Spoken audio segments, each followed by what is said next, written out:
Magandang araw po sa inyo, Sir Blair, at sa lahat po ng nakikinig sa inyo. Isa po ako sa mga tahimik na taga-subaybay ng channel ninyo. Hindi po ako nagpapalampas ng kahit na isang upload, lalo na po kung tungkol sa mga aswang. Kung bakit? Siguro po dahil sa isang bagay na matagal ko ng pilit na kinakalimutan. Isang bagay na nangyari sa amin ng kapatid kong si Nono na noon ay 8 taong gulang pa lamang at ako naman ay 16. Maaga kaming naulila dahil nasunog ang bahay namin at doon namatay ang aking mga magulang. Mula noon, kami na lang ni Nono.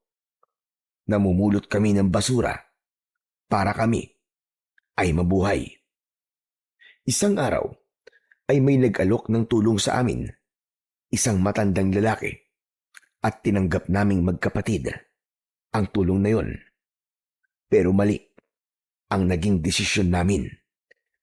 Nagtiwala kami sa matandang yon, pero dinala lang kami sa isang sitwasyong sumubok sa lakas namin, sa tapang at sa hangganang kaya naming tawirin para mabuhay.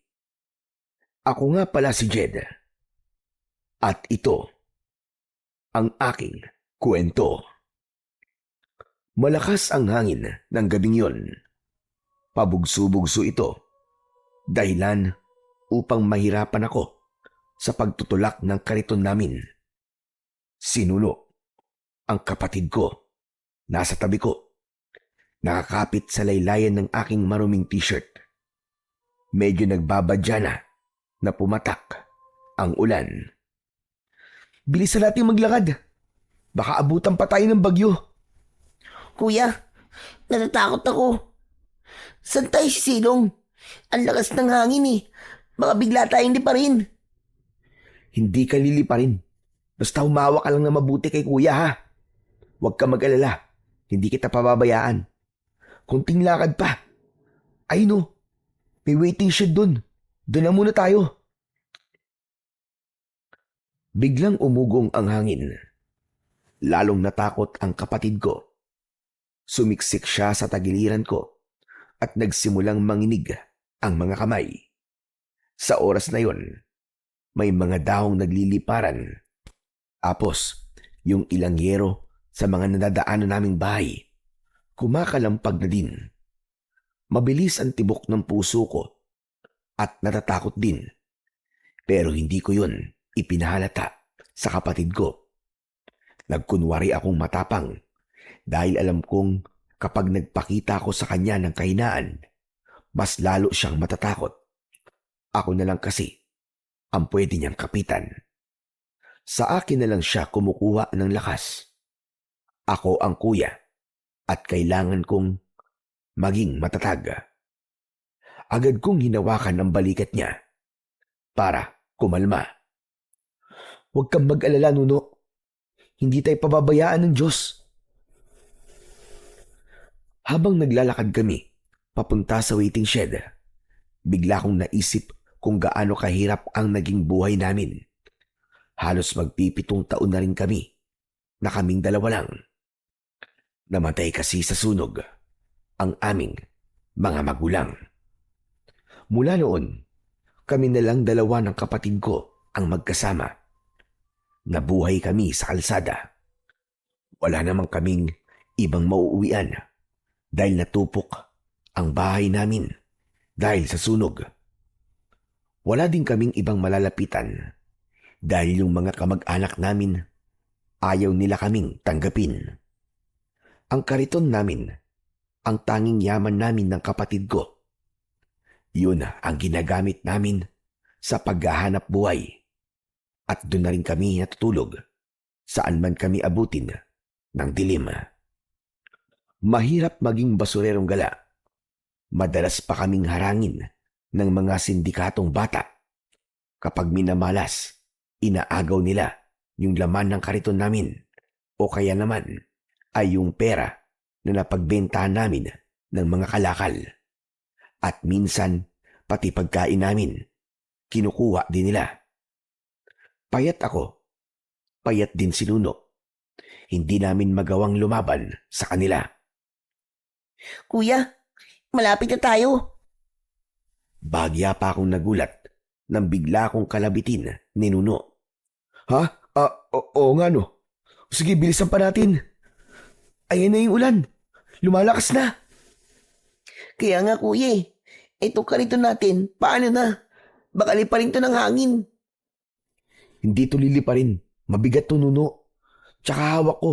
Kung niliparin man to, ako munang niliparin bago siya. Natawa ng konti ang kapatid ko. Saka sumiksik ulit sa akin. Hanggang sa biglang bumuhos na ang malakas na ulan. Mabilis kaming nabasa ni Nuno. Pero habang naglalakad kami, may napansin ako. May parte ng daan na hindi binabagsakan ng ulan. Doon ay may nakatayo. Parang anino. Hindi ito gumagalaw. Bigla akong kinilabutan. Sinubukan kong ibaling ang tingin ko sa ibang direksyon. Pero parang hinihila ang mga mata ko pabalik doon. Kuya, basa na ako. Bakit ka biglang tumigil? Narinig ko si Nuno. Pero nanatili akong tahimik habang pinagmamasdan yung kakaibang nakita ko. Kuya, nilalamig na ako. Doon lang ako napatingin sa kapatid ko. Nakita ko, basa na ang kanyang damit. Nagsisimula na ring manginig ang kanyang katawan dahil sa labis na lamig. Kuya, natatakot ako. Huwag kang matakot, Nuno. Bagyo lang to.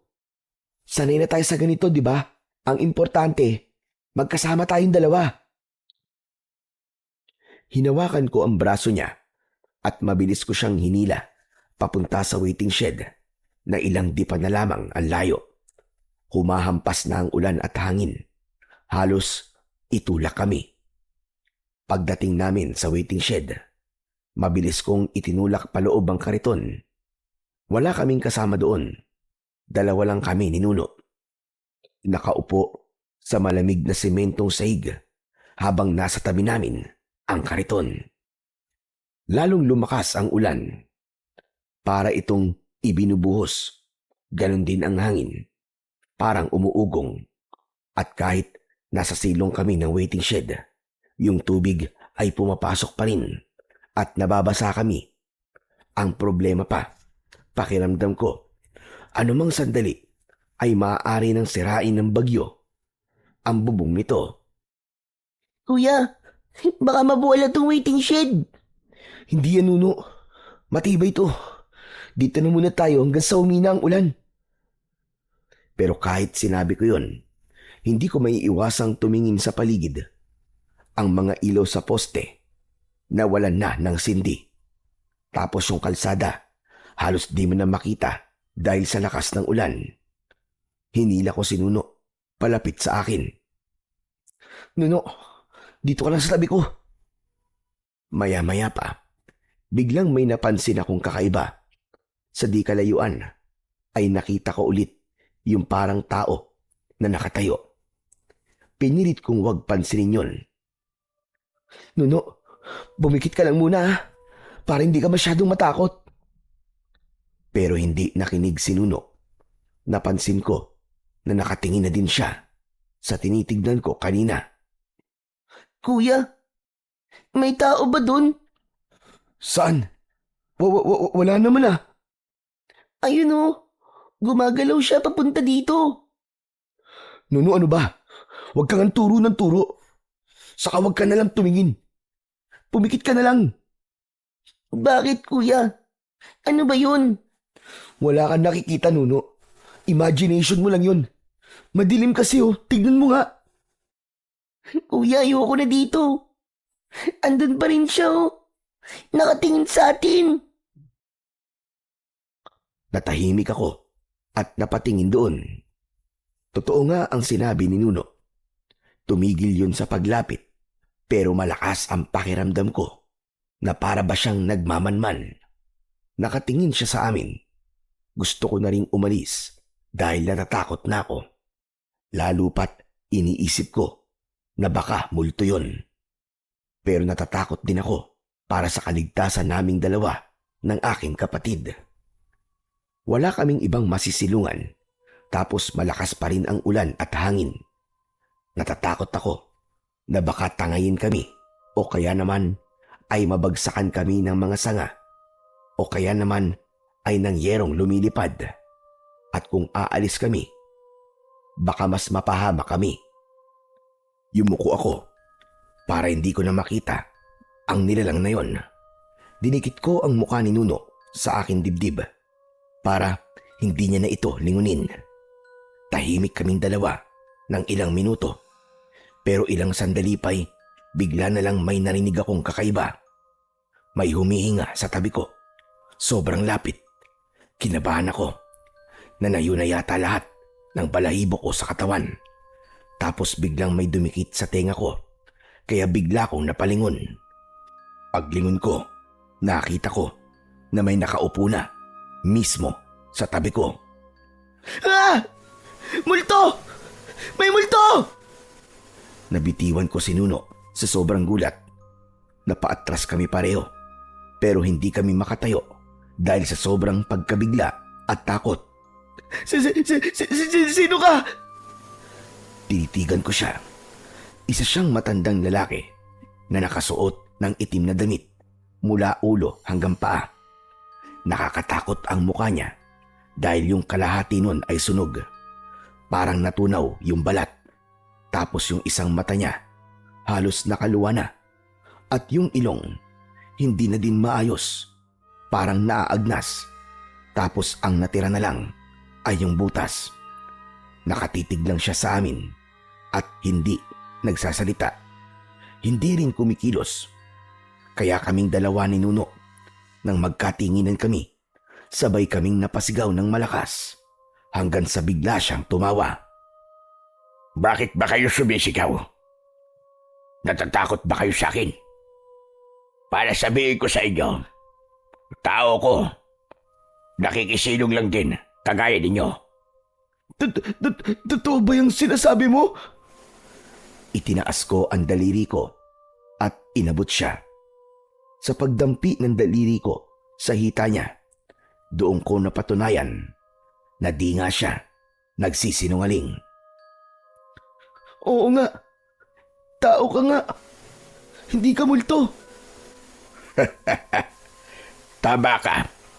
Hindi nga ako bulto. Mukha lang. Tumingin si Nuno sa akin habang hawak ko ang braso. Takot pa din siya, maski ako. Di naman nawala yung kaba sa dibdib ko. Kasi kahit tao yung matanda, hindi maipagkakailang nakakatakot pa din ang itsura niya. Lalo na at gabi. Tapos malakas ang ulan at hangin. Kahit sinong tao naman siguro ay matatakot din. Makalipas ang ilang segundo, naramdaman kong wala naman siyang masamang balak sa amin. Kalmado lang kasi ito. Tapos ay para bang sanay na siya sa nakikita niyang naging reaksyon namin. Doon ako biglang nakaramdam ng hiya. Tumayo ako at muling umupo sa tabi ng matandang lalaki. Hinila ko na rin si Nuno sa tabi ko. Panay ang sulyap niya sa matanda. Okay ka lang ba, Nuno? Huwag ka nang matakot. Tao siya. Hindi siya multo. Tama ang kuya mo. Huwag kang matakot sa akin, bata. Hindi naman ako nangakain ng bata eh. O kaya na. Tatlo na tayo makikisilong dito. Grabe. Ang lakas ng bagyo, ano? Malas lang.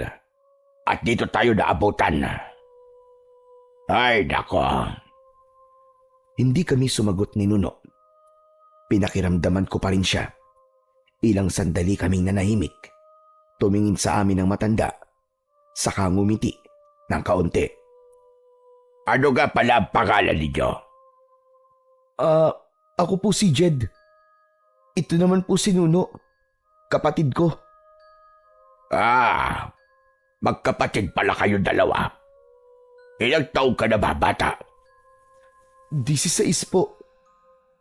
Ikaw naman, iyo. Walo po. Aba, ang babata niyo pa pala. Bakit nasa kalsada kayo na ganitong oras? Hindi niyo ba alam na merong bagyo? Hindi ako sumagot. Hindi naman sa kinakahiya ko kung ano kami. Pero sa isip ko, hindi ko kilala ang matandang yon. At alam ko na hindi ako dapat nagtitiwala sa mga hindi ko kilala. Napansin niya yata na parang umiiwas ako sa pakikipag-usap. Tumingin siya sa akin, tapos muling ngumiti at tumawa ng mahina. Ang pangalan ko ay Lucio.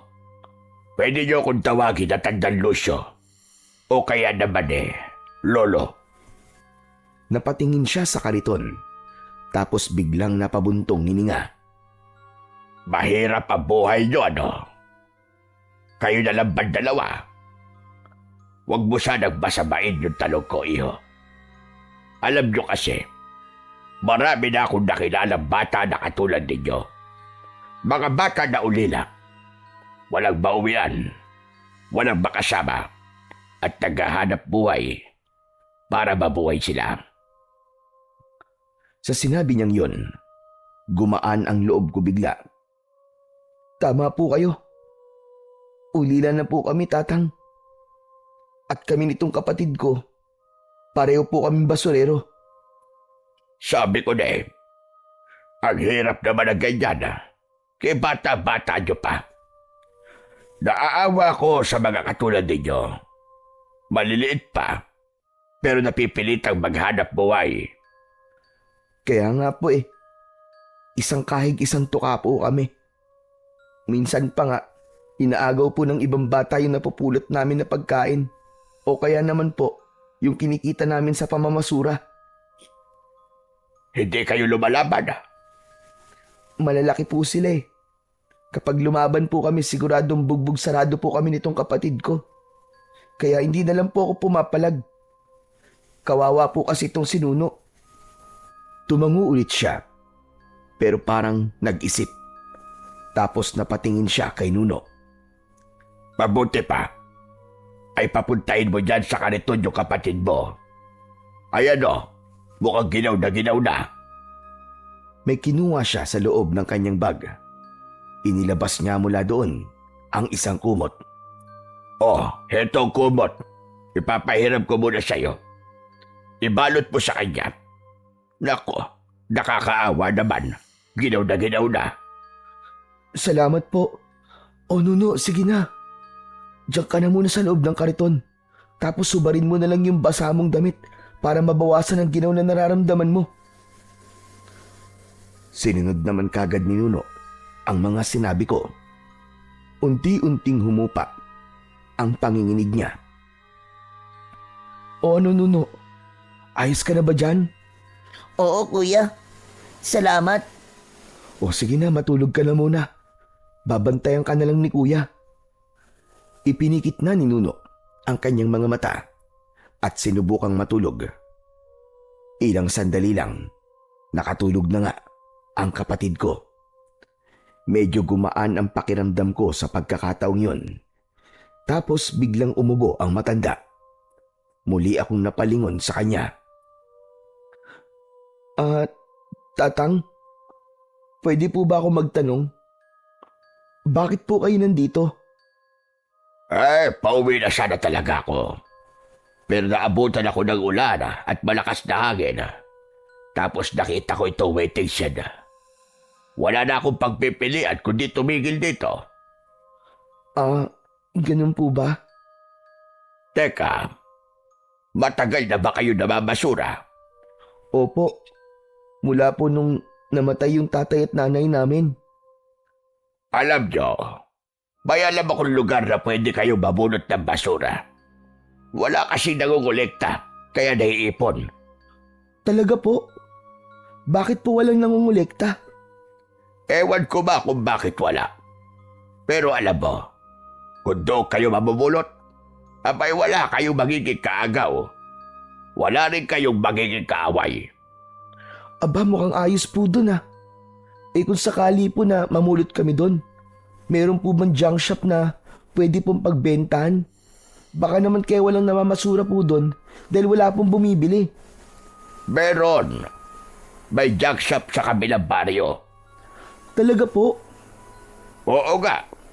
Saka alam mo, maraming nakakalat doon sa tambakan ng mga bakal. Tapos may mga tanso pa ka eh. Eh di ba mahal yun? Meron din ako mga nakikitang mga baterya, saka mga bote at plastic. Tiba-tiba kayo doon sigurado. Mukhang hindi na nga po kami magugutom ni Nuno kapag nagkataon. Talagang hindi na. Eh paano naman po kami makakapunta doon, Tatang? Pwede ko kayong isabay pag uwi ko bukas. Siguro naman eh, tapos na itong bagyo na ito kinabukasan.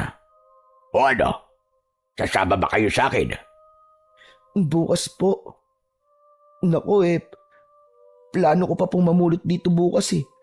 Kasi alam nyo kapag ganitong bagyo tapos bumaha, dun malaki ang kinikita namin. Marami po kami napupulot na pwedeng ibenta. Kung sasama po kami sa inyo bukas, sayang naman po yung pagkakataon na kumita po kami ng malaki. Ano ba pinaghihinayangan mo iyo? Hindi ba nga sinabi ko sa'yo, mas malaki ang kikitain mo sa baryo namin. Katulad yan, eh di naman dito palagi bumabagyo o bumaba. Kung doon, aba, araw-araw, fiesta kayo magkapatid. Tumigil ako saglit at nag-isip. Alam kong may punto si Tandan Lucio, pero hindi ko rin maiwan yung pagkakataon na dala ng bagyo. Hindi madaling magdesisyon. Hindi ko alam kung alin ang mas dapat piliin.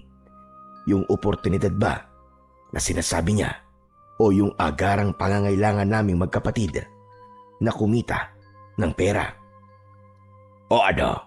Anong desisyon mo, bata? Sasama ba kayo? Ano po kasi? Alam ko na naguguluhan ka. Pero iyo, bukas na ang uwi ko sa amin. Kung hindi kayo sasabay sa akin, wala lang magtuturo sa inyo ng daan papunta doon. Sayang ang pagkakataon. Ilang beses akong napalunok at hindi ko alam kung ano ang sasabihin ko sa matanda.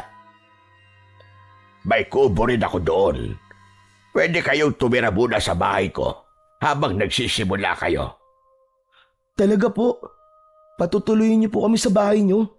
Oo. Bakit parang hindi ka yata makapaniwala? Tinitigan ko si Tandan Lucio. Tama siya. Hindi talaga ako makapaniwala at hindi ko lubos na maisip na may taong handang mag-alok ng tulong sa amin ng tirahan. Bigla ako naging emosyonal. Tapos ang saya ko nang marinig ko yung mga sinabi niya. Matagal na ho kasi kaming pag-alagala sa kalsada, Tatang eh. Wala po kaming lugar na matawag naming amin. Minsan nga po, pakiramdam po namin. Hindi na po tao ang tingin sa amin ng iba. Na para bang katulad na lang po kami na mga pinupulot namin. Mga basura. Napatitig sa akin ang matanda. Nakita kong kumunot ang noo niya, pero hindi siya nagsalita. Kaya nagpatuloy ako. Imbis na tulungan po kami ng mga tao, minamaliit pa po kami. May mga pagkakataon pa nga po dati na habang namumulot kami, tinataboy po kami. Yung iba po, hinahagisan pa kami ng mga panis na pagkain o kaya bato. Meron din pong pinagtatawanan kami. Sinasabi na wala daw po kaming pag-asa, na wala kaming mararating kasi tagapulot lang daw po kami ng basura. Ang hirap naman ang pinagdaanan ninyo magkapatid. Nakakalungkot na mga bata pa lang kayo eh. Nararanasan nyo na ang kalupitan ng mga tao. Kaya nga po eh. Ang hirap po. Wala po akong magawa kundi po ang magtiis. Kasi wala, kailangan pong mabuhay eh. Kailangan kong samahan at tulungan ng kapatid ko. Para siya ay mabuhay din. Alam niyo po, iniisip ko nga po madalas. kung hanggang kailan po kami ganito. Kung may pagkakataon pa ba kaming umahon o hindi na. Tumingala ako sandali. Sinubukan kong pigilan ang aking mga luha. Kaya nung sinabi niyo po na pwede po kaming tumuloy sa inyo, ang una pong pumasok sa isip ko, bakit? Bakit niyo kami tinutulungan? Hindi po ako sanay na may nagmamalasakit po sa amin. Dahan-dahan siyang lumapit sa akin at marahang hinawakan ang balikat ko. Mahaba-haba ang sinabi mo. Halata ko madami ka talagang hinanakit sa mundo. Kaya siguro hindi ka makapaniwala na may mga tao pa rin na marunong magmalasakit. Siguro nga po, Tatang. Alam mo, hindi mo kontrolado ang tingin ng tao, pero kontrolado mo kung paano ka lalaban sa buhay. Kapag naghihirap ka, matuto kang tumanggap kapag may nagbibigay. Hindi naman niya kahinaan eh. Karapatan mo rin matulungan. Kaya tanggapin mo na ang ano ko sa'yo. Pagising po ng kapatid ko, saka ko po sasabihin sa inyo kung ano po ang sagot namin. O sige, ikaw ang bahala. Pero alam mo, doon sa baryo namin, hindi kayo doon ipagtatabuyan. Hindi rin kayo pagtatawanan. Sa amin, masaya ang mga tao kapag may dayo. At sa totoo lang, kapag nandun na kayo, tiyak ko, kayo ang magiging pinakamahalaga sa amin. Po? Ano pong ibig sabihin nun? Ngumiti si Tandang Lucio. Ang ibig kong sabihin, mababait ang mga tao doon. Kayo din po mabait. Pero baka naman po may kapalit yan. Wala iyo. Walang kapalit. Sandali siyang napabuntong hininga. Sabay naging seryoso ang mukha niya. Hindi ko kayo tinutulungan dahil may gusto ko kapalit. Tinutulungan ko kayo kasi kaya ko at dahil dapat kayong tulungan. Ang sa akin lang ay gusto kong ipakita sa inyo yung totoong kabutihan. Kaya huwag kang matakot. Nang matapos niyang sabihin yon, biglang bumugso ang malakas na ulan at para bang bawat minuto, mas tumitindi ang hampas ng hangin. Parang anumang sandali ay bibigay na talaga ang waiting shed. Takot na takot ako at lamig na lamig. Pero si Tandang Lucio, tahimik lang na nakaupo sa gilid, nakasandal at parang sanay na sanay sa ingay ng ulan at hampas ng hangin. Hindi siya nakakaramdam ng balisa. Hindi rin takot. Minsan, napapatitig tuloy ako sa kanya. Ako, nanginginig na sa lamig, pero siya, kampante pa din. Makalipas ang ilang oras, unti-unti nang humina ang ulan at hangin. Madilim pa rin ang paligid, pero medyo kalmado na. Hindi na masyadong nakakatakot. Tumingin sa akin ang matanda. Pwede ka nang matulog. Ako na magbabantay sa inyo. Huwag ka mag-alala. Hindi ko kayo pababayaan. Sige po. Maraming salamat po, Tatang. Sinubukan kong sumandal sa dingding at ipinikit ang aking mga mata. Hindi ko alam kung gaano ko katagal sa posisyong yon at hindi na malayan na ako'y makatulog. Kinabukasan, pagmulat ko ng aking mga mata, una kong napansin si Tandang Lucio na nakaupo pa rin sa sulok ng waiting shed. Dilat na dilat ang mga mata niya at medyo namumula. Siguro dahil sa puyat sa magdamag. Nang gumalaw ako, agad niya akong napansin. Mabuti na ba nagising ka na iyo? Yung kapatid mo, kanina pagising. Ho, gising na po si Nuno. Nasan po siya? Agad kong sinulyapan ang kariton. Pero wala na doon ang kapatid ko. Nandyan lang yun sa tabi-tabi. Baka naglalaro. Pero hindi po aalis yun nang hindi po nagpapaalam sa akin eh. Umalis eh.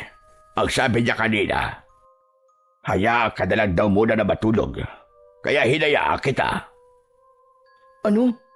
Hindi pwede to. Asan po ang kapatid ko? Ang sabi niyo babantayan niyo kami tapos pinabayaan niyo pong umalis.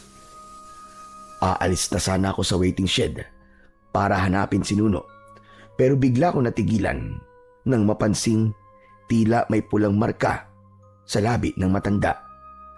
Nang mapansin niyang nakatingin ako, agad niyang dinilaan ang labi niya at binura ang markang yun. Bigla kong kinilabutan. Iba ang tinatakbo ng utak ko ng mga oras na yon. Tinitigan ko siya. Inisip ko na baka masamang tao talaga siya o baka kinain niya ang kapatid ko. Naisip ko yun dahil ngayong mas maliwanag na ang paligid, mas malinaw kong nakita ang kabuuan niya. Mas nakakatakot siya kapag maliwanag. Matalim tumingin ang mga mata niya. Pakiramdam ko, kaya niya akong kainin ng buhay. Napaatras tuloy ako nang wala sa oras. Tumingin siya sa akin. Walang reaksyon ang kanyang muka. May problema ba? Kanina ka pa nakatitig sa akin. Wala po. Gusto ko lang po sana kayong tanungin kung saan po gumawi yung pasaway kong kapatid. Susundan ko po siya eh. Bago pa siya makasagot, may batang sumulpot mula sa likod ng waiting shed. Magandang umaga, kuya. Buti naman at gising ka na. Sarap ng tulog mo ah. Nang masiguro kung sinuno nga yung batang sumulpot, agad ko siyang nilapitan at niyakap. Ikaw talaga? Saan ka ba nagpunta? Akala ko kung napaano ka na eh. Sana man lang iginising mo ako bago ka umalis. Kinabahan ako dun ah. Sorry, kuya. Ano kasi, dumiskarte ako ng damit na may susuot natin. Dumiskarte? Anong ibig mo sabihin dumiskarte? Ito po oh. Oh, saan galing to? Naku, wag mong sabihin dumekwat ka na naman dyan sa tabi-tabi ha. He, oo kuya. Doon sa banda doon, may nakabukas na bahay tapos walang tao. Pumasok ako at naganap ng may susuot natin. Ito kuya oh, para sa'yo. Kulay kahil ang ibinigay niya sa aking t-shirt. Nakangiti siya habang iniaabot yon. Pero ako, hindi ako natuwa sa ginawa niyang yon. Nuno, di ba sinabi ko sa'yo? Hindi tama ang manguha ng bagay na hindi sa'yo. Pag nanakaw ang tawag doon, isang krimen yun. Gusto bang makulong? Hindi po. Pero kasi kuya, kanina pa ako nilalamig eh. Wala akong maisuot na damit kasi basa pa yung damit ko. Tapos ikaw, naawa din ako sa'yo. Kaya kahit alam kong masama, ginawa ko na. Pero Nuno, mali to. Isoli mo to. Kawawa naman yung mga batang may-ari ng damit na ninakaw mo. Sandali lang. Pwede ba akong makisali sa usapan yung dalawa? Bakit po? May sasabihin po ba kayo? Oo. Gusto ko sana sabihin na huwag mo nang pagalitan ng kapatid mo. Totoo naman na sinabi niya eh. Kailangan nyo ng tuyong damit. Kaya hayaan mo na. Pero kailangan po niya malaman na masama po ang ginawa niya. Oo. Tama ka naman doon. Pero Jed, humingi na siya na sorry kanina pa. Oo kuya, nag-sorry na po ako. At kung kulang pa, sorry po ulit. Hindi ko na po uulitin kuya. O siya, sige. Huwag mo nang uulitin to ha. Masama to. Opo. O siya, mabuti pa ay magbihis na kayo. Lalo ka na Jed, kakain tayo. Sigurado ko gutom na kayo. Nagkatinginan kami ni Nuno. Nahihiya kaming umuo. Pero dahil alam naming dalawa na wala kaming pera, napansin ng matanda na natahimik kami. Kaya dinugtungan niya. Libre ko kayong dalawa. Kaya wag na kayo mag-alala. Madami po kayong pera, lolo? Meron. Pero hindi naman ganun kadami. Sakto lang. O siya, tara na kumain tayo. Kailangan kasi na busog kayo bago tayo bumiyahe pa uwi. Biyahe? Bakit po? Hindi pa ako tapos magsalita nang biglang sumabat si Nuno. Ako na po yung sumagot, kuya. Sinabi ko po kay Lolo na oo. Ano, Nuno? Bakit ka pumayag kagad? Kuya, huwag na natin tanggihan si Lolo. Kawawa naman eh. Ano? Kawawa? Paano naman siya naging kawawa? Di ba, Lolo? Ang sabi mo kanina, mag-isa ka na lang sa kubo mo, kaya gusto mo kaming isama? Napatingin ako sa matanda. Yun ang sinabi mo sa kanya? Ngunit imbis na sumagot siya, si Nuno ang muling sumabat. Sabi niya sa akin, kuya, kanina, meron daw siyang kasamang apo noon, kaso nagkasakit tapos namatay. Nalulungkot daw siya. Ang sabi pa niya, naaalala daw niya sa akin si Roger. Kung buhay pa daw kasi yun, baka magkasing edad kami. Hindi mo sinabi sa akin, tatang na may apo ka. Pasensya ka na. Hindi ko na ikwento kagabi. At alam mo naman yung sitwasyon. Saka itong kapatid mo, daig pang investigador ko magtanong. Kaya, sagot na lang ako ng sagot. Sige na, kuya, pumayag ka na. Sumama na tayo kay Lolo. Ang sabi pa niya, ituturing daw niya tayong tunay na apo. Hindi na tayo mahihirapan. Hindi na rin tayo magiging palaboy kasi may tutuluyan na tayong bahay. At may Lolo pang kasama. Natigilan ako. Hindi ko inaasahan yung excitement na makikita ko sa mga mata ng kapatid ko. Kaya naman, nagdesisyon na ako. Okay na, sige na. Sasama na tayo kay Lolo pag uwi. Halos magtatatalon ang kapatid ko sa tuwa. Para siyang bata na nakatanggap ng regalo na hindi niya inaasahan. Kaya lang, kung sasama kami sa inyo, Lolo, paano po itong kariton namin? Isasakay po ba ito sa sasakyan? Nako, hindi. Iwanan nyo na yan dito. Hayaan nyo lang may makapulot para mapakinabangan ng iba. Po, hindi po pwede. Yan po ang kabuhayan namin eh. Papalitan ko na lang. May kilala akong magaling gumawa ng mga ganyan doon sa baryo. Magpapagawa tayo sa kanya ng bagong kariton. Masakit para sa akin na iwan ang bagay na yon dahil yon ang naging tahanan namin sa loob ng maraming taon. Medyo napaiyak pa ako pero wala naman akong magagawa. Hindi ko naman maipipilit na dalhin ang kariton.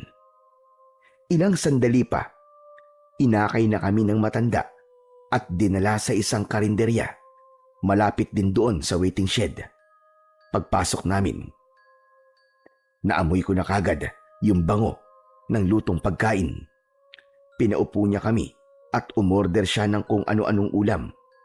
Ilang sandali pa, dumating na yung mga inorder niya at inilapag sa harap namin. Si Nuno, halos hindi makapaniwala nang makita niya yung fried chicken. Ako naman ay napalunok nang makita ang adobo. Masaya ako, hindi lang para sa akin, kundi para na din sa kapatid ko. Sa wakas, sa tinagal-tagal ng panahon, muli kaming makakakain ng totoong pagkain. Samantala, nang matapos kaming kumain, tumayo na si Tandang Lucio. O halina kayo. Mahaba pang magiging biyahe natin. Paglabas namin ng karinderya ay sumakay kami ng tricycle. At nang dumating kami sa terminal at sumakay ng jeep, halos 1 oras din siguro kaming nakasakay. Si Nuno, maya-mayang nagtatanong sa matanda kung malapit na ba. Oo, malapit na. Maya-maya lamang bababa na tayo. Ilang sandali pa nga ay pumara na siya at bumaba na kami. Mula dito ay maglalakad na lang tayo papunta sa baryo. Po, ba't maglalakad po tayo? Kailangan nating maglakad kasi hindi naman nadaanan na sasakyan yung pupuntahan natin. Yun ang aakatin natin, oh. Sandali lang po, Lolo. Diyan po sa itaas ng bundok yung sinasabi niyo pong baryo. Oo, iyo. Diyan nga. Pero bakit di niyo po sinabi sa akin kagad? Ibig sabihin po, liblib po yung lugar? Hindi naman ganun kaliblib. Huwag kayo mag-alala. Magiging masaya kayo doon. Ano, tara na. Medyo nag-alinlangan akong sumama. Nasabi ko tuloy sa akin sarili na baka nga siguro walang namamasura sa lugar na yon ay dahil mahirap itong puntahan ng kahit na sino. Pero magkaganon pa man, sumunod na rin ako nang magsimula na silang maglakad ng aking kapatid na si Nuno. Sa simula ay ayos pa, pero habang tumatagal, nagiging makitid ang daan at maputik. Kumakapit ito sa tsinelas ko. At sa bawat takbang, di iisang beses na muntikan pa akong madulas. Tapos masyadong masukal sa magkabila ang gilid. Marami ding paliko-liko. Maya-maya pa, bigla akong natigilan nang mapansin kong tumigil si Nuno at namulot ng mga bato. Tapos habang umaakyat kami, inihuhulog niya ang mga ito isa-isa. Nuno, ano ba yung ginagawa mo? Wala lang kuya. Naiinip kasi ako eh. Mukhang mahaba-haba pa lalakarin natin eh. Hindi naman malayo. Sandali na lang ay naroroon na tayo. Konting tiis na lang, mga apo. Aakyat pa po ba tayo sa tuktok ng bundok, Lolo? Hindi naman. Malapit na talaga, huwag na kayong mainip. Siguro akala nyo naliligaw na tayo, ano? Shortcut lang kasi to. Para hindi na tayo dadaan doon sa isang baryo. Ah, okay po. Wala kaming nagawa ni Nuno, kundi ang sumunod na lamang sa matanda. Naramdaman kong pagod na ako. Pero pagtingin ko sa kapatid ko, parang wala itong kapaguran. Nakangiti pa nga ito habang paakyat. Parang ang taas ng energy. Samantalang sa aming dalawa, siya itong mahina, madaling mapagod at hingalin. Nagpatuloy kami sa paglalakad. Paakyat pa rin, pero maya-maya ay may nakikita na akong paisa-isang bahay. Napabuntong hininga ako at nasabi ko sa sarili ko na sa wakas, mukhang malapit na nga talaga kami. Pagkalipas ng ilang sandali, may nakita na kaming arko. Santa Barbara ang nakasulat doon. Oh, ganito na tayo. Pagdaan namin sa ilalim ng arko, naramdaman kong parang biglang nag-iba ang hangin. Tapos parang sobrang tahimik ng lugar. Wala akong makitang aso na gumagala. Wala ring kambing, pusa at iba pa. Wala ring naglalaro na mga bata. Walang nagchichismisang matatanda. Bigla tuloy akong napamasid sa paligid. Yung mga bahay, sarado. Pero alam kong may mga tao sa loob at nakasilip. Kuya, bakit parang ang tahimik dito? Tama siya. Masyadong ang tahimik ang lugar. At nakakabingi ang katahimikang yun. Ang baryo ay liblib na liblib. Parang hindi naaabot ng anumang klaseng modernisasyon sa ibaba. Parang nasa ibang mundo. Natakot ako. Aatras na sana kami. Pero may biglang sumalubong na lalaki sa amin. Payat siya. Maputi ang buhok at mukhang mas matanda pa kay Tandang Lucio. Paglapit niya, agad itong yumuko. Nag-usap sandali ang dalawa. Iba ang wika nilang ginamit habang nag-uusap sa harap namin. Wala akong naintindihan sa kanila kahit konti. Pagkatapos nun, umalis na ang lalaki. Magpapatuloy na sana kami sa paglalakad, pero biglang may narinig kami na malakas na tunog ng tambuli. Lalo tuloy na pasiksik sa tabi ko. Si Nuno. Kuya, Huwag kayong matakot. Ganyan talaga ang pagbati dito. Kapag may tumunog na tumbuli, ibig sabihin, may dumating na panauhin at malugod nila kayong tinatanggap. Pagkasabi niya nun, biglang nagbukas ang mga pinto ng bahay. Lumabas ang mga tao. Tahimik silang lahat. pero nakangiti sila sa amin. Hindi sila nagsasalita, hindi rin lumalapit, parang humilera lang sa tabi ng daan. Bakit hindi po sila nagsasalita? Ganyan talaga dito. Pero huwag kayo magtaka o mag-alala. Mababait silang lahat. Masaya mga yan kapag may dumarating. Kaya huwag kayong kabahan. Okay? Opo. Okay. Sige. Tara na. Muli siyang naglakad at kami ni Nuno. Nakasunod lang. Pagdating namin sa dulo ng daan, tumigil siya sa harap ng isang malaking bahay. Ito na bahay ko. Tuloy kayo. Nagulat ako sa sinabi niya. Hindi ko inakala na ganito ang bahay niya. Malaki, parang mansyon. Malapad yung pinto, tapos yung mga bintana gawa sa kapis. Parang tirahan ng mga mayayaman nung unang panahon. Napatingin ako kay Nuno. Kita ko sa mukha niya ang paghanga. Ako naman, hindi ko alam kung matutuwa ba ako o kakabahan. Kanina pa kasi, hindi nagtutugma ang mga sinabi niya sa akin sa nakikita ko. Iba yung kinuwento niya nung kasagsagan ng bagyo. Ito po ba talaga ang bahay niyo? Pero bakit po ang laki? Ang kwento niyo po sa akin kubo lang po ang bahay niyo May kubo talaga ako. At madalas, doon ako nagpapalipas ng oras. O kaya naman, kapag maalinsangan, doon ako natutulog. Kasi, malamig doon at mahangin. Yung kubo na kinikwento ko sa'yo, nasa bukid ko. Pero ito ang tunay kong bahay. Ang ganda po, Lolo. Di namin akalain na mayaman pala kayo. Tumawa lang ang matanda. Tapos ay pumasok na kami sa loob ng bahay. Ang bahay na ito, parang bahay nyo na rin. Kung ano ang meron dito, pwede nyong gamitin. Pati mga pagkain, pwede nyong kainin. Talaga po, Lolo? Wow! Kuya, ang swerte naman natin! Hindi ko sinagot si Nuno. Medyo naguguluhan pa talaga ako sa nangyayari. Pero ganun pa man, nanatili lang akong tahimik. Sa taas ng bahay, may 4 na kwarto. Yung 2 nasa dulo, sa inyo na yon. Kayo na ang pumili kung alin doon na gusto nyo. Pwede kayo magkaiwalay o magsama sa isang kwarto. Ako po, gusto ko po yung sarili ko pong kwarto. Aba, ganun? Di ba dati ayaw mo akong iwan kahit saglit lang? Bakit bigla atang nag-iba ang ihip ng hangin? Noon yun, kuya. Siyempre, natatakot ako kasi nasa kalsada tayo. Pero dito, bahay naman to Ligtas dito. Di ako matatakot dito. O siya, sige. Umakyat na kayo at tingnan nyo. Ay, teka pala. May nakalimutan pala akong sabihin sa inyo.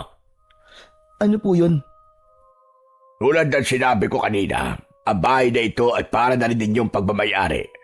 Pero may isang kahilingan lang ako.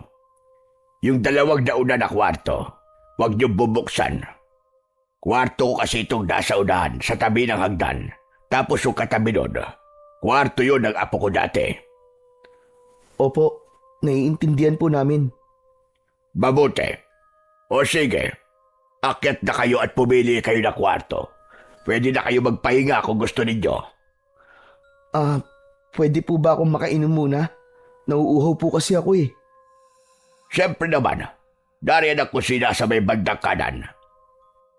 Naglakad ako papuntang kusina. Sumama sa akin si Nuno. Pagpasok pa lang namin sa pinto, biglang sumalubong ang kakaibang amoy. Malansa at mabaho. Amoy nabubulok na karne.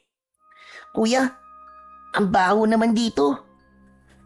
Hinaan mo nga ang bibig mo. Nakakahiya kay Lolo. Baka mamaya marinig ka nun. Biglang may tumikhim mula sa likod. Nakita ko ang matanda na nakatayo sa likod ko. Di ko na malayang nakasunod pala siya. Alam kong narinig niya ang sinabi ni Nuno. Akala ko magagalit siya, pero ngumiti lang siya na para bang walang narinig.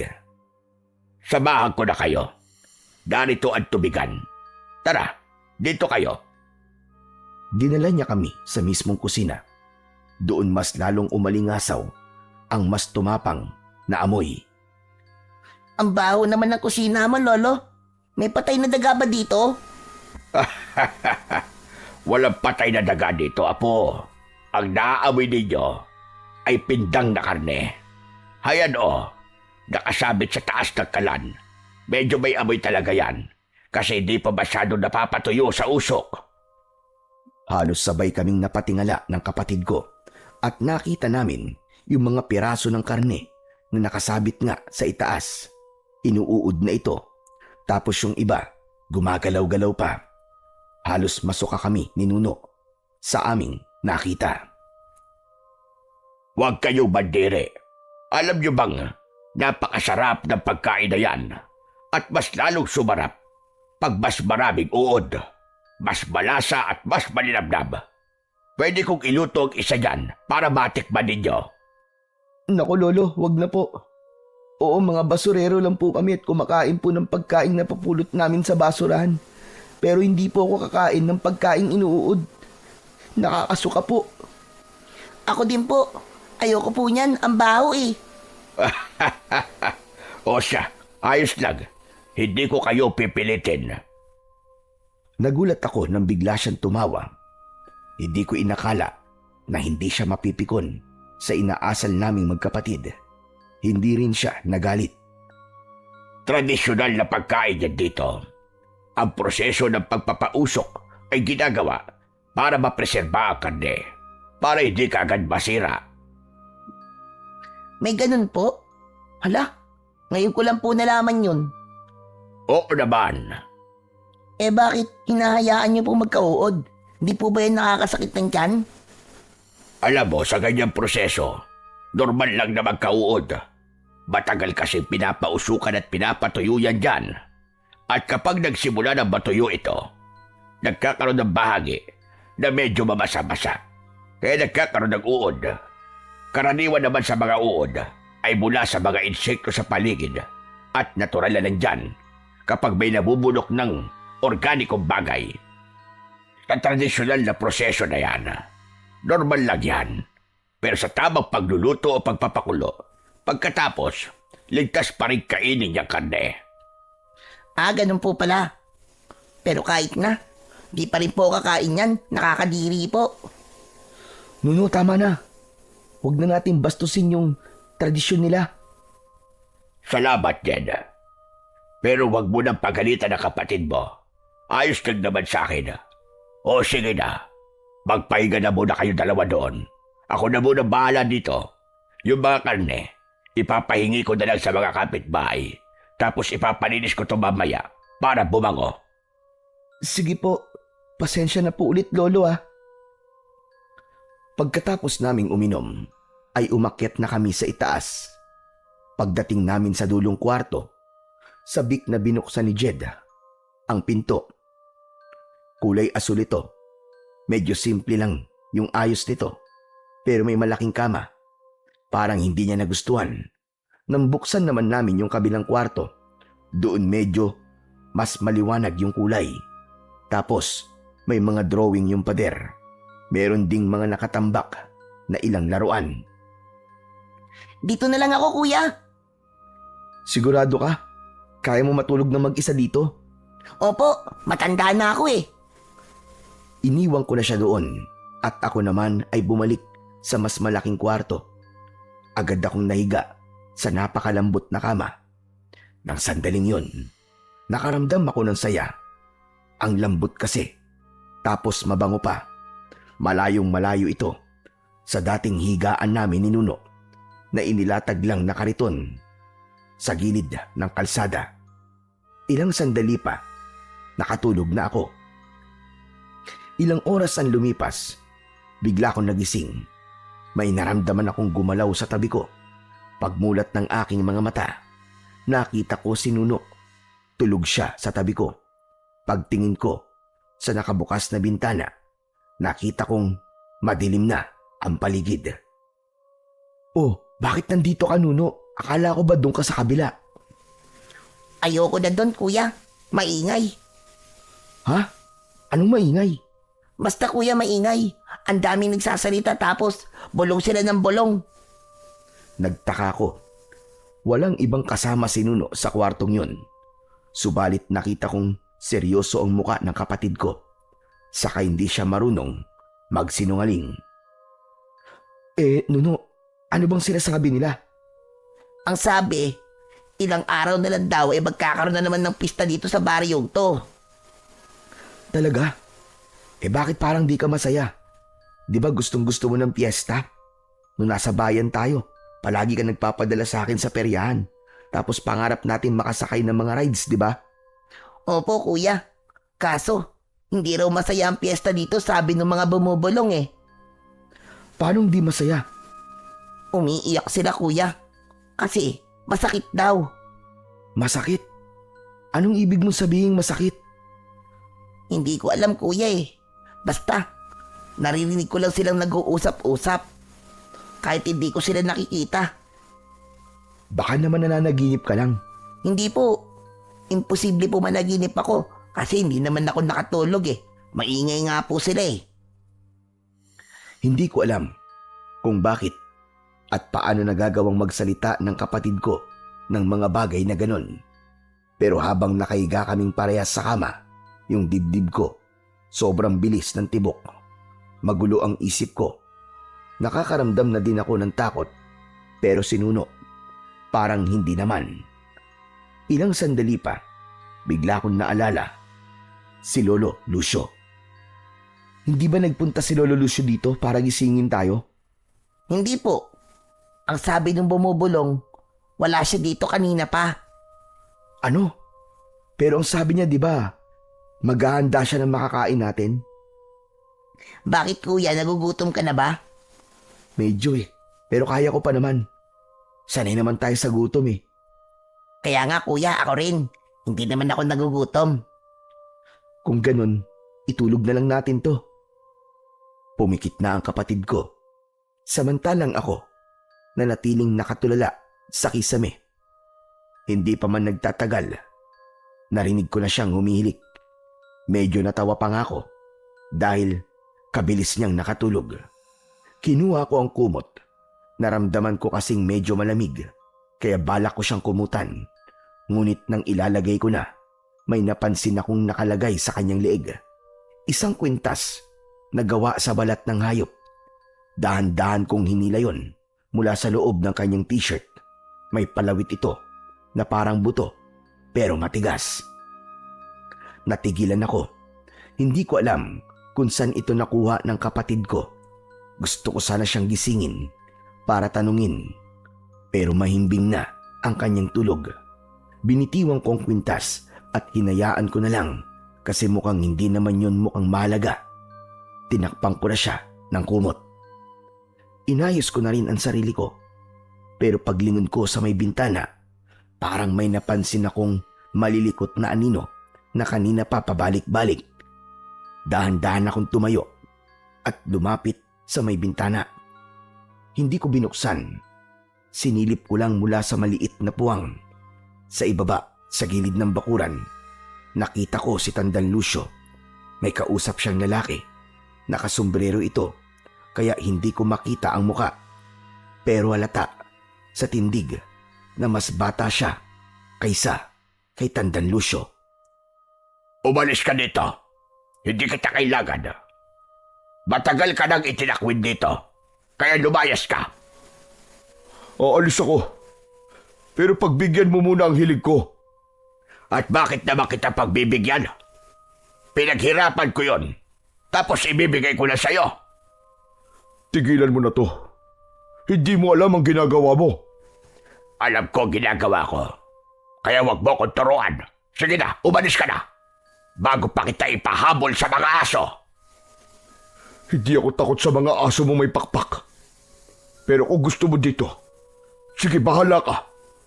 Pero babalik ako dito para paulit-ulit na ipaalala sa'yo na masama ang ginagawa mo. Walang masama sa ginagawa ko. Meron. At alam kong hindi niya gusto ang ginagawa mo. Kaya nakikiusap ako, tama na. Patahimikin mo na. Huwag ka naman damay ng mga inosente. Huwag mo kong pakialaman. Umalis ka na ngayon din. Dahil parating na sila. Pagkarinig ko noon, bigla kong kinalabutan. Hindi ko alam kung sino ang tinutukoy niyang mga paparating at kung ano ang ibig sabihin ng kanilang pinag-uusapan. Bigla kong napatingin kay Nuno. Tulog pa rin siya at walang kamalay-malay. Muli akong sumilip sa ibaba. Yung kausap ni Tandang Lucio, naglakad na palayo. Sinundan ko siya ng tingin hanggang sa lamunin na siya ng dilim. Ang matanda naman, nakatayo lang at nakatitig sa direksyong pinuntahan ng lalaki. Parang malalim ang iniisip. Pero bigla siyang lumingon, diretso kung saan ako nakasilip. Mabilis kong isinara ang kurtina at nagmamadaling humiga. Pinilit kong maging kalmado at pilit kinontra ang takot na nararamdaman ko. Ngunit maya-maya lang ay may narinig akong mga mabibigat na yabag at palapit ito ng palapit hanggang sa tumigil yon sa labas ng pinto namin. Bigla kong napigil ang aking paghinga at hindi na rin ako gumalaw dahil sa labis na takot at kaba. Tapos sa siwang ng pinto, nakita kong may aninong gumagalaw. Sumunod doon ay biglang gumalaw ang seradura. Mabilis niya itong pinipihit, parang desperadong makapasok. Mabuti na lang at di ko nakalimutang ilak ang pinto. Ngunit bigla ko ding naisip na kung si Tandang Lucio ang naroon, sigurado kong meron siyang susi at yun ang mas lalong nakadagdag ng kaba ko. Muling pumihit ang seradura. Dahan-dahan na sa pagkakataong yun. Alam kong bukas na ito. Nakita ko. Dahan-dahan na itong bumubukas. Gusto kong sumigaw pero hindi ko magawa. Pero habang unti-unti akong kinakain ng kilabot at kaba, bigla kong may narinig na boses. Lolo? Biglang tumigil ang nasa labas at muling isinara ang pinto. Tapos narinig ko ulit yung mga yabag, pero papalayo na. Pagkalipas ng ilang segundo, mula nang mawala ang mga yabag, bumalik na ang katahimikan. Nakahiga pa rin ako at nagsimulang magdasal. Hanggang sa nakatulog ako nang hindi ko namamalayan. Kinabukasan, pagmulat ng mga mata ko, agad kong tinignan si Nuno. Pero wala na siya sa tabi ko. Bigla akong napabalikwas, kumaripas ng takbo. Wala akong pakialam kung madapa ako dahil sa pagmamadaling bumaba. Nuno! Nuno, nasan ka? Nuno! Pagkababa ko ng hagdan, ay wala pa ring sumasagot. Mas lalo akong kinabahan. Sa isip ko, baka mamaya ay may masamang nangyari na sa kanya habang tulog ako. Naisip ko, baka kinuha siya ni Tandang Lucio. Nuno! Nuno! Kuya, nandito ako! Bigla akong napahinto. Pagtingin ko sa may papuntang kusina, nandun ang kapatid ko, nakatayo, nakangiti. Magulo pa ang kanyang buhok.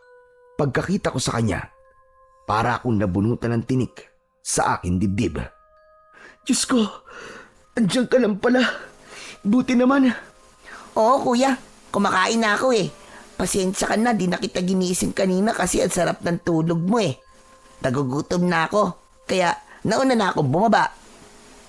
Ganun ba? Bago pa muling makasingit, si Nuno, lumitaw sa likuran niya si Tandang Lucio.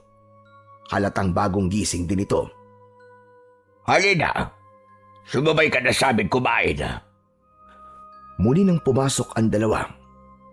Agad naman akong sumunod. Pagpasok ko sa kusina, nakita ko ang lamesa. Ang daming nakalagay na pagkain. Parang may handaan. Parang fiesta. Pasensya na kayo kagabi kung hindi ko na kayo napakain. May biglaan kasi akong pinuntahan. Madaling araw na ako nakauwi. Okay lang po yun, Lolo. Kasi bawing-bawi naman po ngayong umaga. Ang sarap po ng mga luto nyo. Tumawa ang matanda, ngunit nang makita niya akong nakatayo pa rin at walang imik, muli niya akong inaya. Hinila pa niya ang isang upuan para sa akin. Dahan-dahan akong umupo habang ang mga tingin ko nakatutok kay Nuno na punong-puno ang bibig na kumakain. Bakit pa nagtahimik ka? Ayaw mo ba yung pagkain? May gusto ka bang iba? Sabihin mo sa akin. Nako, hindi po, Lolo. Ang totoo nga po napakarami po ng pagkain. Hindi lang po ako makapaniwala. Nako, kumain ka na kuya. Lahat yan masasarap, promise. Sige. Lolo Lucio, salamat po sa mga ito Huwag kang magpasalamat. Ayos lang naman sa akin. Nagsimula akong kumain. Kumuha ako ng karne na may sabaw. Nang malasahan ko yun, napatunayan kong tama nga ang sinabi ng kapatid ko. Ang sarap po Sabi ko na sa'yo kuya, masarap lahat yan. Nagpatuloy ako sa pagkain. Tinikman ko pa yung iba at talagang nasarapan ako. Yung mga karne ang lambot at malasa. Yung isda ganun din. Pati na yung manok. Basta masarap lahat. Madami kaming nakain ni Nuno. Tapos ako, parang unti-unti, gumaan ang loob ko. Pero habang nandun kaming tatlo sa mesa, biglang pumasok sa isip ko yung pinag-usapan namin ng matanda nung kasagsagan ng bagyo at yung tunay na dahilan kung bakit kami sumama sa kanya. Lolo, pwede po bang pagkatapos namin kumain ay ituro niyo po sa amin yung basura na sinasabi niyo? Ha? Abay, bakit naman? Kasi po, gusto ko pong mamulot ng basura para meron po kami maibenta. Para makapagbigay din po kami sa inyo panggastos sa kinakain namin ni Nuno. Hindi naman ako naninigil, Apo. Hindi ko pababayaran sa inyo yung mga kinakain ninyo. Hindi nyo na kailangan mamasura pa. Hindi po. Nahihiya po kasi ako Kaya wag niyo po sana akong pigilan. Sigurado ka ba? Gusto mo pa ding magtrabaho ng ganon? Opo. Pero bakit? Di ba sinabi ko naman na hindi nyo ako kailangan bayaran? Marami akong pera, iho. At wala naman akong ibang pagkakagastusan. Ako ang bahalang magbigay sa inyo ng pagkain, ng damit, ng gamit, kahit ano pa. Hindi nyo na kailangan mamulot ng basura. Nagkatinginan kami ni Nuno. Parehas na napatigil sa pagkain. Mga bata pa kayo. Hindi tama na naghahanap buhay kayo. Dapat i-enjoy nyo lang yung kabataan ninyo at yung natitira nyong buhay. Po? Ano po sabi nyo? Ang ibig ko sabihin dapat maging masaya kayo hanggat bata. Kasi kapag naging matanda na kayo, wala na. Puro hirap at responsibilidad na ang kakaharapin ninyo. Pero Lo, hindi po ako sanay na walang ginagawa Ayoko pong maging tamad.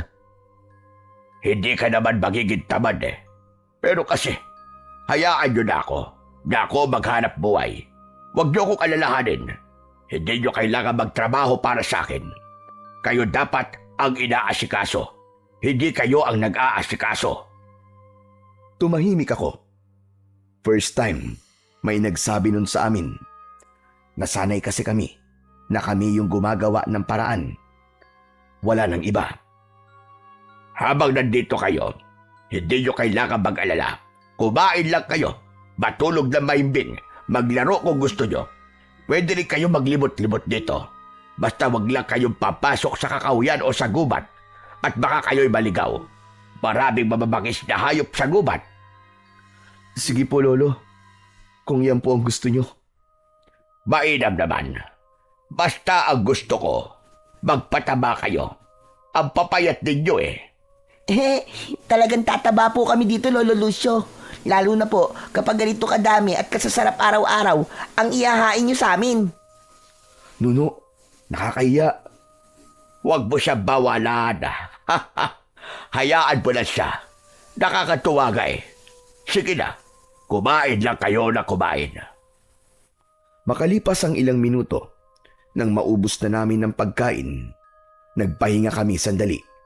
Maya-maya, tumayo si Tandang Lucio at inayos ang suot niyang sombrero. O siya, mga apo. Aalis muna ako ha. May pupuntahan lang ako. Saan po kayo pupunta, Lolo? Sa bahay ng pinuno ng kapitan. May kailangan daw akong tulungan doon. Baka mamayang hapon pa ako makakauwi. Okay po.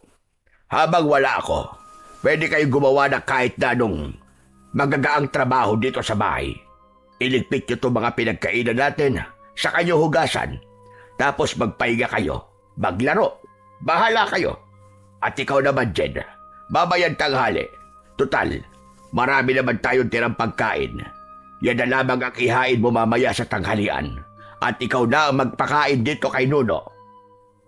Sige po, Lolo. Ako na pong bahala. Kayang-kaya ko po yan. Mabuti kung ganon.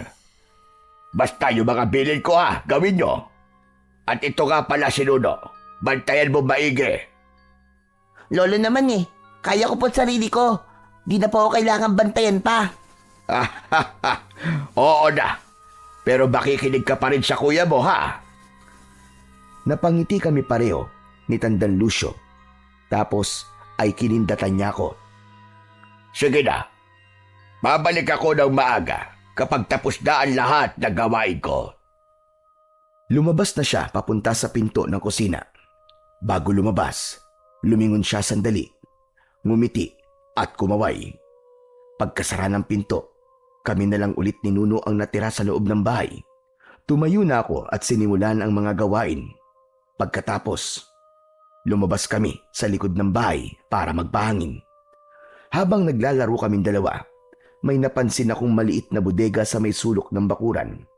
Lumapit ako dito ng dahan-dahan.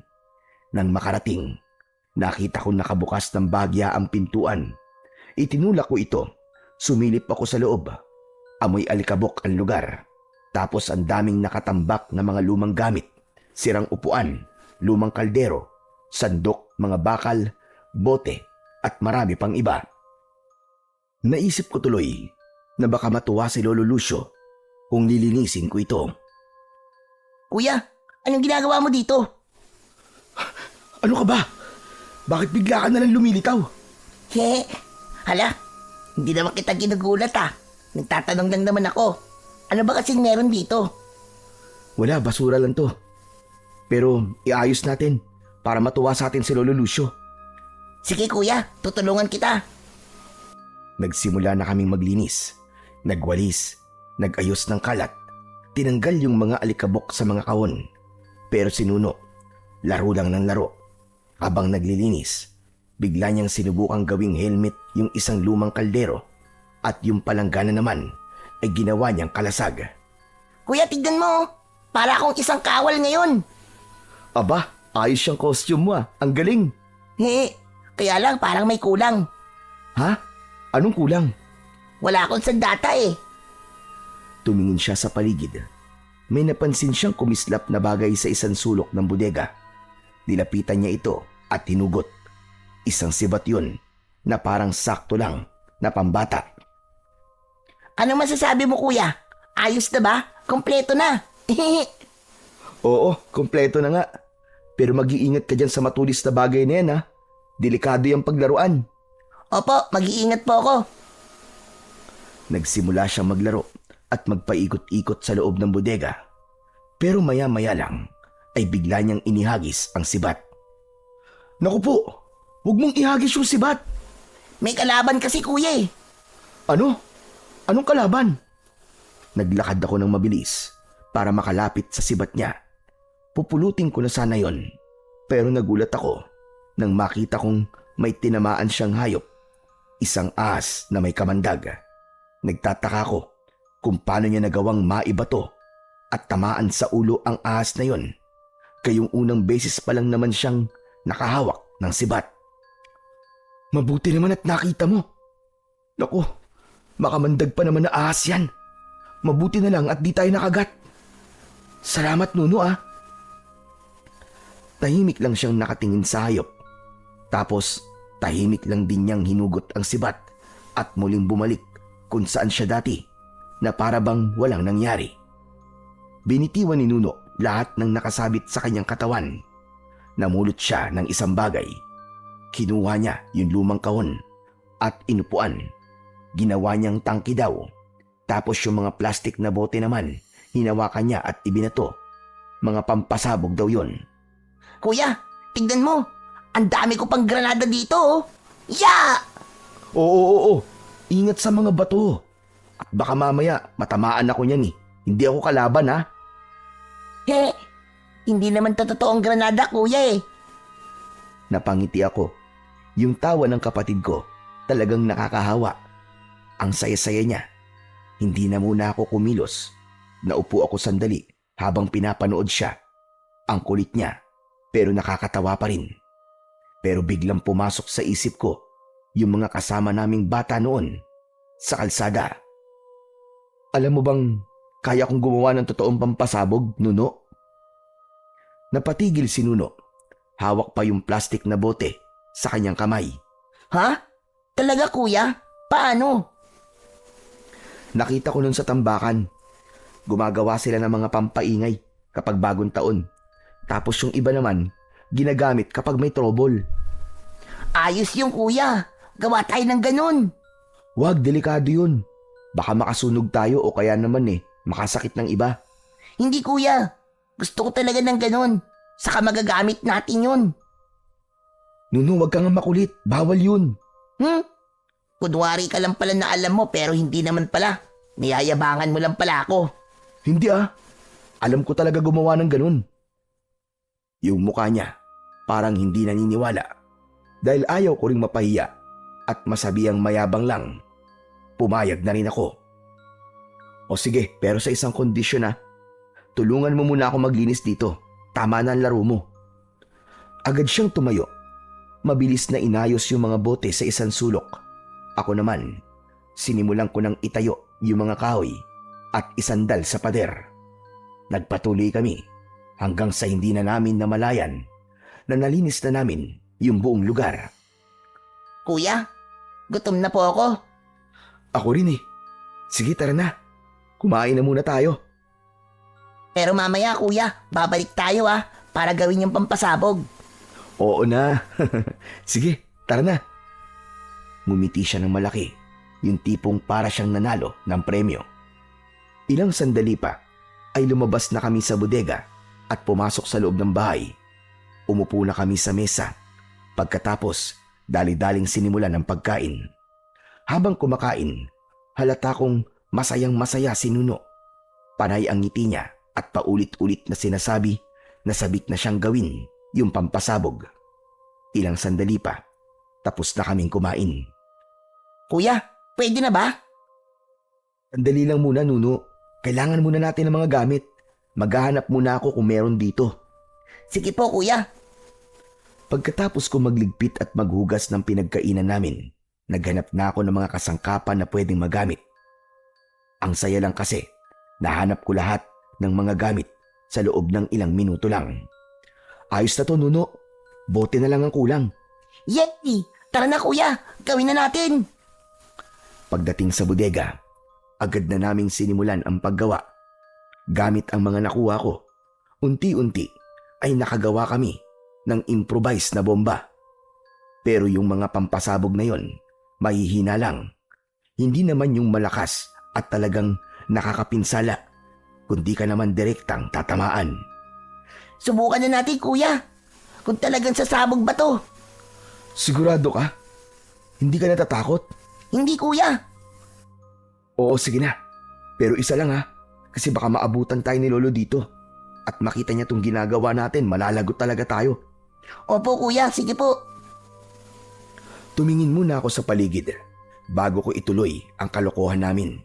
Doon kami pumesto sa lugar na malinis. Ano, game na? Oo, kuya. Sige na, sindihan mo na. Medyo kinakabahan ako ng konti. Pero dahil sa sobrang excitement ng kapatid ko, itinuloy ko na. Sinindihan ko yung ginawa naming bote na pampasabog. Pagkapitik ng posporo at makita kong nagliyab yung mitya, mabilis ko yung itinapon sa lupa. yung malayo sa amin. Isang mahinang pagsabog ang nangyari, pero sapat na yon para mapasigaw si Nuno. Wow, kuya! Ang galing! Parang totoong paputok nga! Grabe ang astig mo! Tumalon-talon pa siya sa sobrang tuwa at halos hindi matapos-tapos kakapalakpak. Ang lupit mo, kuya! Grabe! Pwede pa siguro tayo magpasabog ng madami! Isa lang ang sabi ko, di ba? Tama na yun. Baka biglang umuwi si Lolo at makita niya yan. Lagot talaga tayo pareho. Oo nga pala. Sige na nga. O ikaw huwag mong gagalawin yung mga nakatago sa bodega na ganito Delikado kung ikaw lang ang maglalaro nun. Kailangan palagi mo akong kasama, naiintindihan mo ba? Tandaan mo, kapag nahuli tayo, pagagalitan tayo at baka paalisin pa tayo dito. Oo, kuya. Susundin kita. Huwag ka mag-alala. Promise. Cross my heart. Mabuti kung ganun. O tara na, iligpit na natin itong mga to at pumasok na tayo sa bahay. Gusto ko magpahinga. Tulog muna tayo. Okay, kuya. Tinapik ko siya sa ulo. Natatawa na lang ako sa sobrang saya niya. Tapos, niligpit namin yung mga gamit at siniguro naming walang bakas na maiiwan sa ginawa naming kalokohan. Habang papasok kami, pabalik ng bahay, panay pa rin ang pagsasabi niya na magaling ako, na astig ako, at bilib na bilib siya sa akin. Pumasok na kami ng bahay. Pag-akyat namin sa hagdan at matapat sa pangalawang kwarto, tumigil si Nuno. Kuya, ano kayang nasa loob niyan, no? Ewan, wala naman tayong pakialam dyan. Hindi gumalaw ang kapatid ko. Parang may pinakikinggan at pinakikiramdaman siya sa loob ng kwartong yun. Kuya, ang ingay sa loob parang may umiiyak. Hindi kaya may nakakulong dyan? Tulungan natin. Ha? Anong ingay? Wala naman ako naririnig Pero bago makasagot si Nuno, nakita ko bigla siyang nagulat. Tapos ay biglang napaurong na para bang may kinatatakutan. Para siyang biglang nanigas at nakatitig lang sa mismong doorknob. Oh, bakit na naman? Kuya, may tao sa loob. Ang sabi niya gusto daw niya lumabas. Tulungan daw natin siya. Nuno, ano ba? Kanina pa kung ano sinasabi mo Wala naman ako naririnig Saka di ba, ang sabi sa atin ni Lolo Lucio, huwag natin papasukin o pakikialaman yung kwarto na yan. Hindi na kumibo si Nuno. Hinawakan ko ang kamay niya at hinila siya papalayo. Tara sa kwarto natin. Pagod na ako. Tahimik na sumunod sa akin si Nuno. Pagpasok namin sa kwarto, agad kong isinara ang pintuan. Humiga kami pareho. At kahit hindi kami nag-uusap, ramdam ko ang takot niya. Tapos tinakpan niya ang sarili niya ng kumot. Napabuntong hininga na lang ako at pinabayaan siya. Maya-maya, nakaramdam na ako ng antok. Kaya ipinikit ko na ang aking mga mata. Makalipas ang ilang sandali, nagising ako nang makarinig ako ng isang malakas na sigaw. Pagtingin ko sa tabi ko, wala si Nuno. Tapos narinig ko ulit yung sigaw. Si Nuno yun. Agad akong tumayo at tumakbo. Pagtapat ko sa kwartong pinag-uusapan namin kanina, nakita ko yung bukas. Doon galing yung sigaw at yung iyak na naririnig ko. Nuno! Andiyan ka ba sa loob? Subalit walang sumagot. Dahan-dahan akong lumapit sa may pinto at sumilip. Nakita ko ang kapatid ko na nakatalikod. May kung anong tinatanaw mula sa loob. Mabilis ko siyang nilapitan. Nuno, ano ba? Ba't ka nandito? Di ba sabi ko naman sa'yo bawal tayong... Bigla akong natigilan. Ng pag-angat ng mukha niya, nakita ko hindi siya si Nuno. Ang nakatalikod kanina ay isang naaagnas na bangkay. Dahan-dahang umikot ang mukha niya na di man lang gumagalaw ang kanyang katawan. Ang isang mata niya nakalubog at yung isa naman ay maputi, walang itim. May kumikislot na bulate sa loob ng butas ng ilong at sa sugat niya sa pisngi. Ang damit niya, butas-butas at puno ng tuyong dugo. Dikit na dikit ito sa katawan dahil sa pagkabulok ng laman. At yung amoy, masangsang at nakakasuka. Walang pinagkaiba sa amoy ng pinatuyong karne sa kalan na una naming nakita ni Nuno sa kusina. Nang bumuka ang bibig nito, Nanigas ang tuhod ko. Ang ungol niya parang galing sa ilalim ng hukay. Hindi ako nakakilos dahil sa labis na takot. Hindi rin ako makasigaw, pero yung utak ko, panay ang dasal na sana matapos na ang pananakot sa akin ng nilalang na yon. At dun ko naramdaman na may kamay na malamig na humawak sa balikat ko mula sa likod. Kuya, Paglingon ko, nandoon si Nuno. pasaway ka kuya. Anong ginagawa mo dito? Di ba sabi mo bawal tayong pumasok dito? Muli kong tinignan yung multo na nasa aking harapan, pero wala na ito doon. Ang nakita ko na lang ay yung isang bata na nakahiga sa kama. Hindi ito gumagalaw. Sino yan kuya? Boy pa ba yan? Hindi ko alam eh. Tara kuya, tingnan natin. Ayoko sanang gawin yung sinabi niya, pero mabilis na nakalapit si Nuno na hindi ko namamalayan. Tunay ng isang bata ang nakahiga doon, pero matigas na siyang bangkay. Sa tabi niya ay may mga nakalagay na iba't ibang kakaibang bagay. Sa kama ay may nakatabing isang maliit na tokador. Nagkatinginan kami ni Nuno nang makita ang laman nito. Kuya, ano yung mga yan? Hindi ko siya kagad masagot dahil ako man, hindi ko alam kung para saan ang mga yon. May mga garapon na nakalagay doon at ang bawat garapon ay may laman. Yung isa parang isang puso ng tao nakalutang sa isang maitim na likido.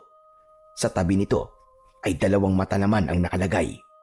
May isa pang maliit na garapon na ang laman naman ay dila.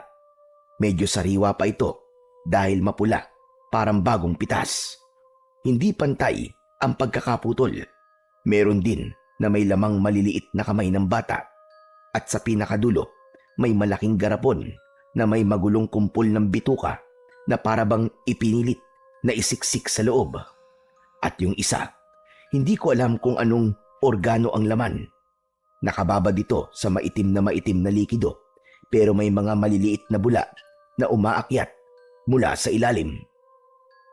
Nuno, umalis na tayo dito. Masama ang kutob ko sa mga to. Oo nga kuya, sa katignan mo, yung krus na nakasabit sa dingding, baliktad. Mabilis kong hinila si Nuno palabas ng silid. Hindi na ako lumingon. Basta ang alam ko lang, kailangan naming makaalis doon. Pero paglabas namin ng silid, nakita namin si Tandang Lucio. Nakakaakyat lang sa hagdan. Pareho kaming natigilan. Napansin kong biglang nanlisik ang mga mata niya. Bakit kayo pumasok dyan? Hindi ba't sinabi ko na sa inyo na wag kayong lalapit sa kwartong yan? Hindi po namin sinasadya, Lolo. Hinahanap ko po kasi si Nuno kanina eh. At akala ko po ay nasa loob siya kaya... Kahit na, hindi mo pa rin sinunod at sinabi ko. Matigas ang ulo nyo. Sorry na po, Lolo. Hindi na po mauulit. Talagang hindi na dapat maulit yan. Mga pasaway kayo. Ang kapal na mukha niyong suwayin ako. Matapos ko kayong pakainin, bigyan ng matutuluyan. Tapos ay lalabagin nyo ang mga salita ko. Kaya nga po humihingi na po kami ng pasensya. Kung ganyan na ayaw niyo pong tanggapin, edi aalis na lang po kami. Para wala na pong mangiistorbo sa inyo. Para wala na po kayong pakakainin. At wala na po magpapasaway. Manahimik ka! Hindi na kayo pwede makaalis dito. Ngayon na nakita nyo na ang sikreto ko, wala na saysay ang pagpapakitang tao ko sa inyo. Humakbang siya palapit sa amin. Si Nuno. Napakapit ng maigpit sa laylayan ng aking damit. Aaminin ko na. Binili ko kayong dalawa para pagkunan ng kailangan ng apo ko. Hindi agad pumasok sa isip ko ang sinabi niya. Pero nang itinuro niya si Nuno, doon na ako kinilabutan. Kailangan ko ang paa ng batang yan at yung tenga mo. Mas lalong napakapit sa damit ko si Nuno. Naramdaman ko rin ang panginginig ng kanyang mga kamay. Kayo ang napili ko dahil wala na kayong mga magulang. Wala na din kayong mga pamilya na maaaring maghanap sa inyo. Sakaling mawala kayo, yung mga tulad ninyo, ang pinakamadaling biktimahin. Kuya, Anong gagawin natin? Natatakot ako. Pinigilan ko magsalita dahil mahahalata ni Nuno na natatakot na din ako. Ayokong maramdaman niya yon dahil alam kong sa akin lang siya humuhugot ng lakas. Maya-maya pa, tinignan ng matanda si Nuno. Yung mga parte ng katawan na nakita niyo dyan sa loob, galing yan sa mga batang nauna sa inyo. Inaalay ko sila sa mga aswang dito sa baryo.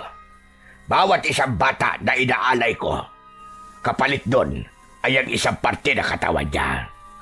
Inuuwi ko yun dito, inilalagay sa ganapon, at hihintayin mabuo ang lahat ng organo. Ano? Ibig sabihin, aswang ang mga taga rito? Tama ka. Anong gagawin mo sa mga kinukolekta mo? Kapag nakakolekta na ako ng lahat ng parte ng katawan, gagamitin namin yun ng mga aswang para buhayin ang apo ko. Ang sama mo! Demonyo ka! Alam ko masama ako. Pero isa akong mabuting lolo. Hindi niyo alam kung gaano ko siya kamahal. Gagawin ko ang lahat para muli siyang mabuhay. Nanginig ang mga balikat niya na para bang maiiyak. Nung nasunog ang bahay namin noon, sinubukan ko siyang iligtas. Wala na akong pakialam noon masunog man ako, kahit mamatay man ako. Basta mailabas ko lang siya. Pero huli na ang lahat. Kasalanan ko. Kasalanan ko ang lahat. Dapat ako na lang ang namatay at hindi siya. Biglang humakbang siya palapit sa amin. Kaya hindi ako titigil hanggat hindi ko siya naibabalik. At para magawa yon, kailangan ko ang katawan ninyo, ang paa ni Nuno, at yung mga tega mo. Pagkasabi nun, ay agad siyang sumugod palapit sa amin ng kapatid ko. Napansin ko na puntirya niya si Nuno. Nuno! Atras! Muntik na siyang mablot ng matanda. Mabuti na lang at mabilis ko siyang sinipa sa tuhod niya. Umangal siya sa sakit at napaluhod. Mga walang utang na loob! Sinamantala ko ang pagkakataong yon. Hinila ko si Nuno. Nuno! Takbo! Bilis! Mabilis kaming bumaba ng hagdan. Pagdating namin sa ibaba, muli kaming lumingon. Naroon na sa puno ng hagdan ang kinatatakutan naming matanda. Huwag nyo nagtagkain tumakas.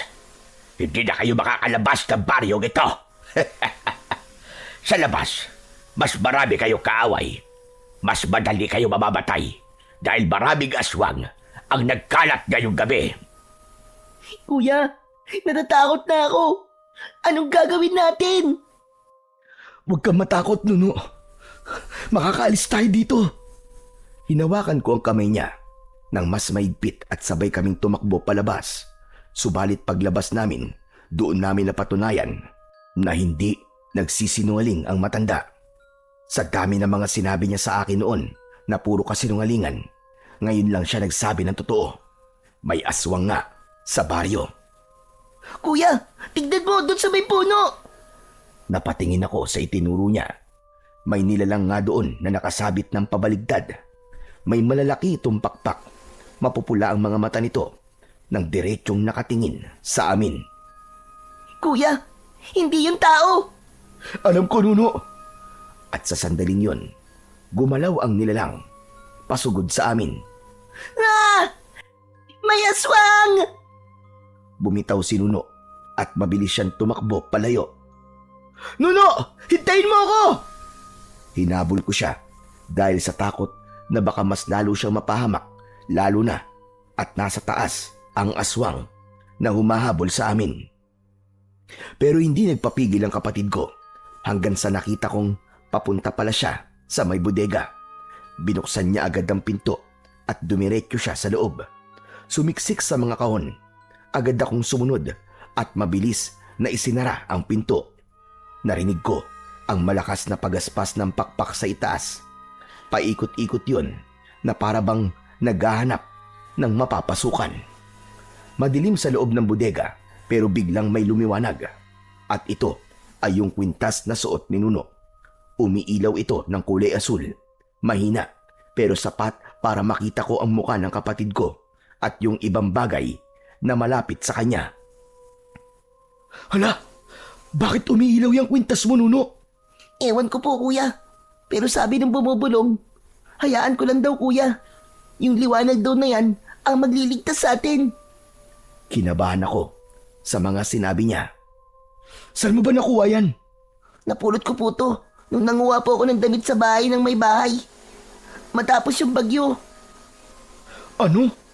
Kuya, totoo kaya yung sinasabi ng bumubulong sa akin? Maliligtas pa tayo nito suot kong kwintas? Hindi ko alam. Pero sana nga, Nuno. Sana nga ay makaligtas tayo sa impyernong lugar na to. Kuya, sabi ng bumubulong, marami daw tayong pwedeng gamitin dito sa bodega na panlaban sa mga aswang. Talaga? Tumayo si Nuno. Tapos ay pinulot niya yung kaldero tapos yung palanggana. At tulad nung paglalaro niya, isinuot niya yung kaldero bilang helmet at yung palanggana ay ginawa naman niyang kalasag. Yung sibat ay kanya ring hinawakan.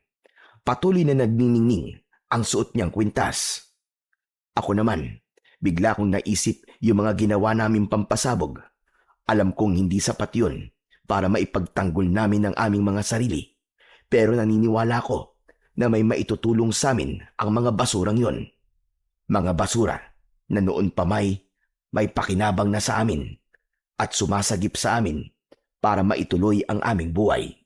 Kaya naman, umaasa ako na ito ulit ang makakapagligtas sa amin. Makinig ka, Nuno.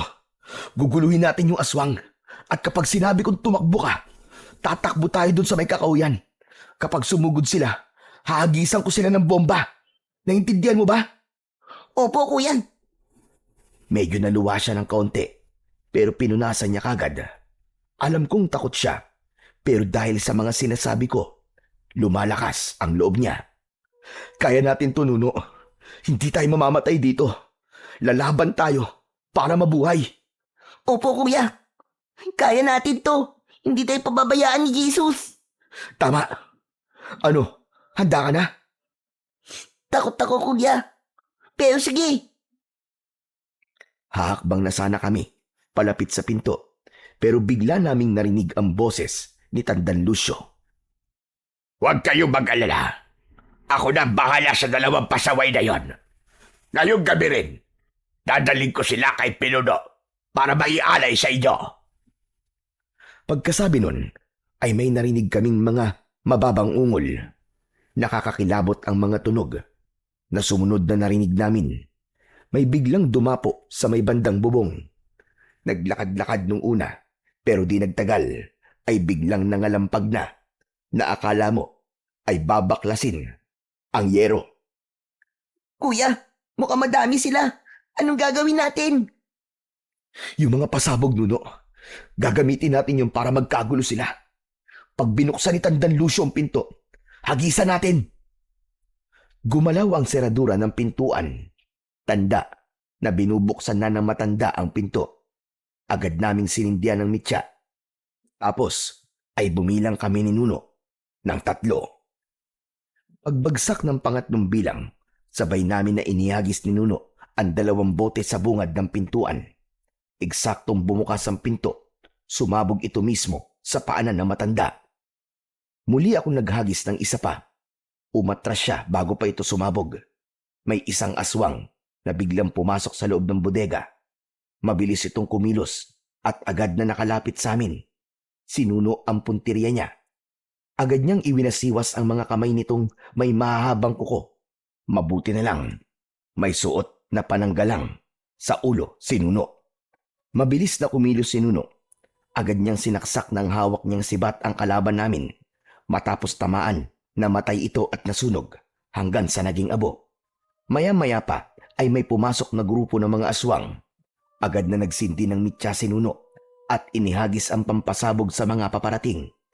Isang malakas na pagsabog ang narinig ko. Kasunod nun ay may malakas na apoy na tumupok sa mga aswang na natamaan. Napansin kong iba ang epekto ng mga inihahagis ni Nuno. Mas malakas ito at mas nakakapaminsala sa mga aswang kumpara kapag ako ang naghahagis. Ang galing mo, Nuno. Paano mo ginawa yon? Ang lakas to na. Ewan kuya, baka mas maganda lang yung pagkakagawa ng bote na yun. Sige nga, isa pa. Subukan mo ulit. Habang kinukumbinsi ko siya na subukan ulit, may dalawang aswang pa na lumapit. Agad na nagsindi si Nuno at ako at inihagis yun. Tig-isa ang mga aswang, pero yung sa akin hindi sumabog. Namatay lang yun, pero yung kanya, sumabog ito. Umapoy at muling tinupok ang dalawang aswang. Talagang iba yun sa'yo, Nuno. Alam ko na kuya, baka dahil dito sa kwintas ko. Napalingon ako sa kanya. Tama nga ang sinabi niya. Yung ilaw kasi nito, napansin kong hindi na asul, kundi pula na. Marahil yung pulang liwanag na yon ang dahilan. Pero hindi ko na inusisa ang bagay na yon, lalo na at medyo tumahimik na sa labas. Nuno, halika na, tumakas na tayo! Dinala ko ang nag-iisang tira naming pampasabog. Naglakad na kami palabas ng pinto. Nung nasa bungad na kami, nakita namin si Tandang Lucio na nakaupo. Nang tignan ko siya, ay nasugatan pala ang kanyang mga paa. Hindi mo kami mapipigilan! Makakatakas kami ng kapatid ko! Hindi mo makukuha ang kailangan mo sa amin! At hindi mo rin mapapakinabangan yung mga kinuha mo. Ang lahat ng nilikha ay kailangan bumalik sa alabok! Sandali. Anong ibig mo sabihin? Ngumiti ako, pero ngiting sarkastiko. Tapos tumingin ako kay Nuno. Nuno, magsindi ka ng isa. Tapos, hilingin mo dyan sa kwintas mo. Natupukin niya ang bahay para mailigtas at maibaliktas sa Diyos ang katawan ng mga naging biktima na matandang to. At para matahimik na ang bata. Oo kuya. Sandali lang. Wag! Wag niyong gawin yan! Panay ang pakiusap niya, pero hindi kami nakinig. Sandaling umusal ng dasal si Nuno. Tapos ay sa kanya sinindihan ng mitya ng pampasabog at saka inihagis sa loob ng bahay. Unti-unting kumalat ang apoy. Ginapang nito ang saig, papunta sa mga kortina. Mga walang hiya kayo! Yung apo ko! Sinubukan niyang tumayo, pero nahihirapan siya. Hanggang sa wala na siyang nagawa, kundi ang umiyak at panoorin ang bahay niya na unti-unting tinutupok ng apoy. Tara na, Nuno! Hindi kayo makakatakas! Isinusumpa ko! Marami pa mga aswang ang makakaharap ninyo! Mga mas malalakas at mas makapangyarihan! Hindi kami natatakot! Mamamatay kayo! Isinusumpa ko! Mamamatay kayo! Kasabay ng malakas na sigaw na yon ng matanda, ay nakarinig ulit kami sa may di kalayuan ng mas malalakas na alulong. Naririnig niyo yun? Yun ang mga aswang napapatay sa inyo dahil walang nakakalabas dito ng buhay! Kuya, Halika na, Nuno! Hayaan mo na yan! pero kawawa si Lolo. Ano? Naaawa ka dyan! Halika na! Kailangan na natin makalis bago pa dumating yung mga aswang! Tumakbo kami ni Nuno, papasok sa kakawyan. Madilim sa kakawyan, pero nagbigay ulit ng liwanag ang kwintas. Ngunit hindi pa man kami nakakalayo, ay may biglang humarang sa amin na aswang. Mabilis na gumalaw si Nuno. Agad niyang sinugod ng aswang at itinarak ang dalang sibat sa dibdib nito. Tumumba yung aswang at hindi na gumalaw. Maya-maya pa, may isang lalaki na biglang lumabas. Agad akong humarang kay Nuno. Sandali lang! Hindi ako kalaban! Nakilala ko kagad ang boses na yon. Yun yung kausap na lalaki ni Tandang Lucio sa labas ng bahay niya nung gabi. Ako si Anselmo. Kapatid ako ni Tatang Lucio. Kapatid ka niya? Masama ka din ba? Papatayin mo rin ba kami katulad niya? Hindi. Hindi ako masamang tao. Sa katunayan niyan ay matagal ko nang kinukumbinsi kapatid ko para lumayas na sa baryo na yan. Pero hindi ko magawa dahil nabaliw na siya. Salamat naman at nakatakas kayo sa kanya at sa mga aswang na nandyan. Tahimik lang ako sa nangyari sa amin ni Nuno. Hindi ko na magawang agad na magtiwala sa kanya. Kaya naging alerto pa rin ako. Huwag kayo matakot sa akin. Tutulungan ko kayo makababa. Yan. Sundan niyo lang ang daan na yan. Bakit di nyo na lang po kami samahan na bumaba? Hindi pwede. Napansin ko kasi na may malakas na apoy. Kailangan kong tignan ang kalagayan ng kuya ko. Sige na, bumaba na kayo. Aalis na din ako. Pagkasabi nun, ay naglakad na ang lalaki papunta sa baryo. Tara na, Nuno! Sige po, kuya. Naglakad na kami ulit. Sinundan namin yung direksyon na sinabi niya. Ilang minuto pa ay napansin namin na may mga bato sa lupa na kumikislap. Makakalabas na tayo, kuya. Ha? Paano mo nasabi? Kita mo yung mga bato? Yun yung mga inihagis ko nung paakyat tayo dito. Yung bumubulong sa akin, sinabi niya sa akin nun na mag-iwan daw ako ng mga bakas sa lupa. Kaya pala, yan pala ang tutulong sa atin para makalabas.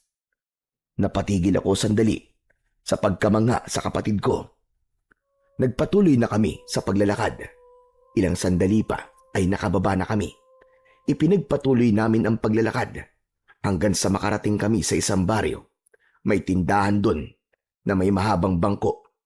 Doon kami nagpahinga. Sa sobrang pagod, agad kaming nakatulog. Kinabukasan, may mga tao na nakapalibot sa amin. Tinatanong nila kung sino kami, kung saan kami nanggaling, at sinagot namin sila na galing kami sa baryo ng Santa Barbara. Agad na nanlaki ang mga mata nila nang marinig yun. Sinabi nila sa amin, matagal nang iniiwasan ang baryo na yon dahil marami nga ang may hinala na pugad daw ng aswang ang baryo na yon. Tinanong nila kami kung totoo yun at sinagot sila ni Nuno ng totoo. Samantala, yung mga tao na yon, matapos malaman ang nangyari sa amin, nag-alok sila ng tulong, pero tumanggi kami.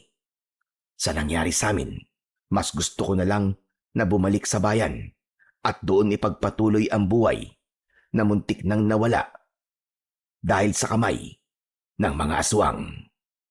Nang paalis na kami, yung mga tao, nag-ambagan sila ng pera at ibinigay sa amin at may isa sa kanila na nagboluntaryong ihahatid na lang kami sa bayan. Pagdating namin sa bayan, bumalik kami sa lansangan pero may agad na nakapansin sa aming mga pulis dahil sa itsura namin. Dinala nila kami sa police station tapos ay nag-report sila sa DSWD. Dinala nila kami sa shelter at doon kami binigyan ng pagkain, damit at matutuluyan. Ilang linggo ang lumipas. Unti-unti na kaming nakapagsimula. Si Nuno, pumasok na ng paaralan. Ako naman, tinuruan na magtrabaho sa pag-aayos ng mga gamit at pagre-recycle ng mga patapong bagay. Sa lugar na yon, unti-unti kaming nakaramdam ng kapayapaan na hindi namin natagpuan sa matagal na panahon. Habang tumatagal, unti-unti na naming nakakalimutan yung trauma at takot na nangyari sa amin sa baryo ng Santa Barbara. Pero yung naging karanasan namin doon, hindi yun nabura sa isip namin dahil naging bahagi na yun ng buhay namin at siyang nagdala sa amin sa isang panibagong simula.